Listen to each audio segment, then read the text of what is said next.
High, আজকে একটা ব্যাপার নিয়ে আলোচনা করতে এলাম। ব্যাপারটা হচ্ছে যে আমি এর আগেও ব্যাপারটা নিয়ে একটা ভিডিও বানিয়েছি।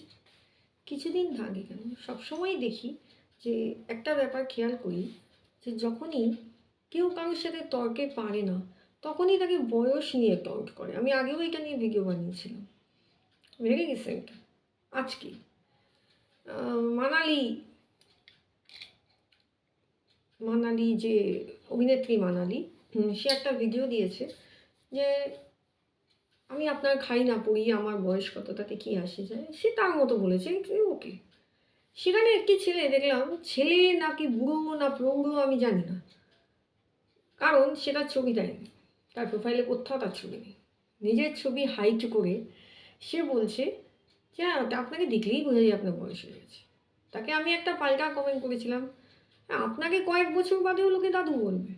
সঙ্গে সঙ্গে তিনি পাল্টা কমেন্ট করলেন, আরে আমাকে তো এখনই আপনি বলতে পারেন, যেন খুব স্পোর্টিংলি নিচ্ছে। ভাবলাম ভালো। ওমার সঙ্গে সঙ্গে বললো, আপনাকে তো আজ থেকে 5-7 বছর আগে লোকে দিদিমা বলতো। বলতেই পারে, থামবো কেন, পাল্টা দিলাম। 5-7 বছর কেন দাদা, আমাকে তো 20 বছর আগে থেকে লোকে দিদিমা বলে। তাতে কী হয়েছে, এটা বেআইন? তর্কে না পারলেই এইজ কেন? ওই ভদ্র মহিলা মানালি যেমনই যতই বয়স হোক, আপনি কেন এই কমেন্টটা করলেন যে এখনই লাগছে? তো কী হয়েছে তাতে লাগছে? দিন গেলেই তো বয়স বাড়ে। সেই বয়স নিয়ে লোককে ছোটো করা কেন?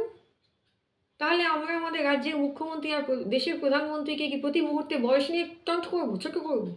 ওনারা যখন লেকচার দিতে উঠবেন তখন কি এই ছেলে কি, এই যে আমাকে বলেছে, যে মানালিকে বলছে, সে গিয়ে বলবে এই কথা? ও দিদিমা নামুন তো, আপনার কথা কে শুনবে? ও দাদু নামুন তো, বলতে পারবেন? ইভেন দেশের রাষ্ট্রপতি দ্রৌপদী মুর্মু, তিনিও কিন্তু বেশ বয়স্কা, তাকেও কি আপনি বলবেন গিয়ে? বলবেন না, কারণ তার বিচার বুদ্ধি, বোধ বুদ্ধি সমস্ত কিছু বয়সের ধার ধারে না তাদের, এই জন্যই তারা ওই পোস্টটা বিলং করছে। এই কথাটা উত্তরে সে কি বললো, তারা হচ্ছে দেশের রাজ্যের গুরুজন, তাদের সাথে নিজেকে তুলনা করছেন। কেন করবো না? তাদেরও বয়স হয়েছে, আমারও বয়স হয়েছে। তারা যদি গুরুজন হয় তাহলে আমিও তো ওই গুরুজন, জানি না ও কত বয়স। তাকে আমি বারংবার মুখ দেখাতে বললাম, সে তার উত্তরে বললো, আপনাকে মুখ দেখানোর যোগ্য মনে করলেন কেন বাবা? গ্র্যান্ডসন, তুমি আমাকে মুখ দেখানোর যোগ্য মনে করো না, তাহলে কি বাড়ির গুরুজনদেরও মুখ দেখাও না? গুরুজনদের বুঝি মুখ দেখাতে নেই? নাকি বয়স হয়ে গেছে বলে তাকে মুখও দেখানো নেই? কথার কোনো উত্তর দিল না। কিছু তো উত্তর তার এক্সপেক্ট করেছিলাম তার কাছ থেকে। তাহলে বোঝা গেল যে কিছু না পেয়ে বয়সকে একটা ঢাল করে লোককে আক্রমণ করা একটা স্বভাব হয়ে দাঁড়িয়েছে সোশ্যাল মিডিয়ার কিছু লোকে। এইসব লোক সোশ্যাল মিডিয়ায় শুধু শুধু ঘুরছে, এবং বিশেষ করে এরা মহিলাদের টার্গেট করে। কারণ কারণ মহিলাদের মধ্যে একটা মানে আচারগত একটা ব্যাপার থাকে, দেখবেন সবসময় মেয়েরা বয়স নিয়ে খুব একটা থাকে। আমাকে বুঝি আন্টি বলছে, আমাকে বুঝি দিদিমা বলছে, যেটা আমি কখনো নই, কিন্তু অনেকেই আছে। আমাকে যখনই কেউ দিদিমা বলে আমি তাকে গ্র্যান্ডসন বলি, আমাকে যখনই কেউ আন্টি বলে আমি তাকে নেফিউ বলি বা নিস বলি। এটাই স্বাভাবিক, কারণ আমি যদি তার ওরকম কিছু হই তাহলে সে তো আমার ওরকম কিছু হবে। বাবা মা কেউ বলেনি এখন পর্যন্ত, কারণ প্রত্যেকের নিজস্ব বাবা মা বর্তমান।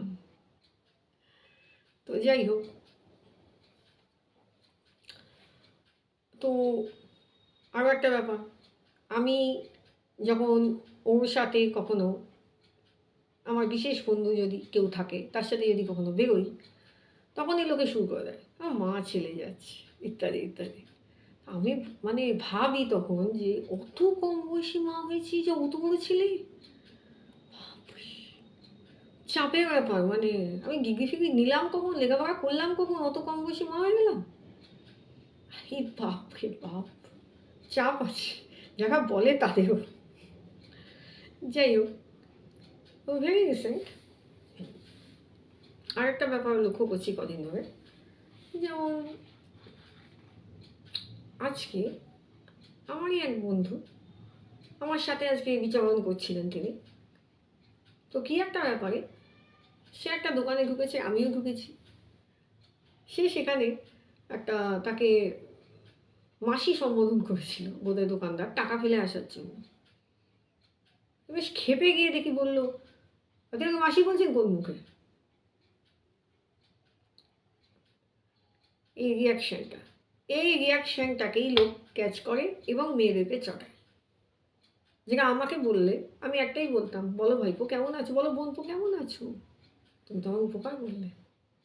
Take it sportingly.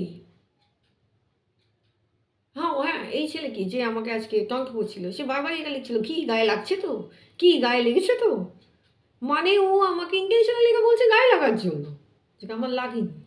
কারণ আমি বারবারই বসে, আমার তো 5-7 বছর না বাবা, গ্র্যান্ডসন আমাকে 20 বছর আগে থেকে লোকে দিদিমা বলে, তো গায়ে কী করে লাগবে।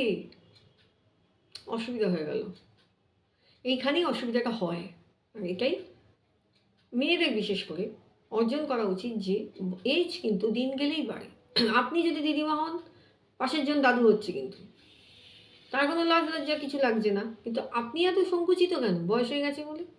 দেশের মুখ্যমন্ত্রী, রাজ্যের মুখ্যমন্ত্রী, দেশের প্রধানমন্ত্রী যদি বয়সের জন্য সংকুচিত না হন, দেশের রাষ্ট্রপতি যদি সংকুচিত না হন, আপনি কেন সংকুচিত হচ্ছেন? আপনি সঙ্গে সঙ্গে তাদেরকে শো করুন। কারণ যদি তাদের কথা বয়সের জন্য গ্রহণযোগ্য হয়, তাহলে আপনার কথা বয়সের জন্য গ্রহণযোগ্য, আপনার সাথে তর্কে না পেরে আপনাকে বয়স নিয়ে কাউন্ট করছে, যেটা কেউ করার রাইট রাখে না। আপনি যদি উল্টোপাল্টা কথা বলেন, সেটা একটা বাচ্চা মেয়েও, ছেলে মেয়েও বলতে পারে, একজন বয়স্ক ব্যক্তিও বলতে পারে, একজন মধ্যবয়সীও বলতে পারে। সেটা বয়সের উপর ডিপেন্ড করে না, তার ব্রেনের গ্রে ম্যাটারের উপর ডিপেন্ড করে। এটা বোঝার মতো যাদের সাধ্য নেই, যারা বিশেষ করে আপনার সাথে তর্কে পারছে না, বা আপনার সাথে কথাই পারছে না, আপনার সাথে বুদ্ধি দিতে পারছে না, যে কোনোভাবেই পারছে না, তারাই এটাকে ঢাল বানাচ্ছে। So be careful, girls and women's, কখনো রাগ করবেন না, এটাকে কে কে ইজি নিন। আর মনে রাখুন, আপনাদের খারাপ লাগবে এবং গায়ে লাগবে জেনেই এটা বলা হচ্ছে, তো গায়ে লাগাবেন না। আজকের মতো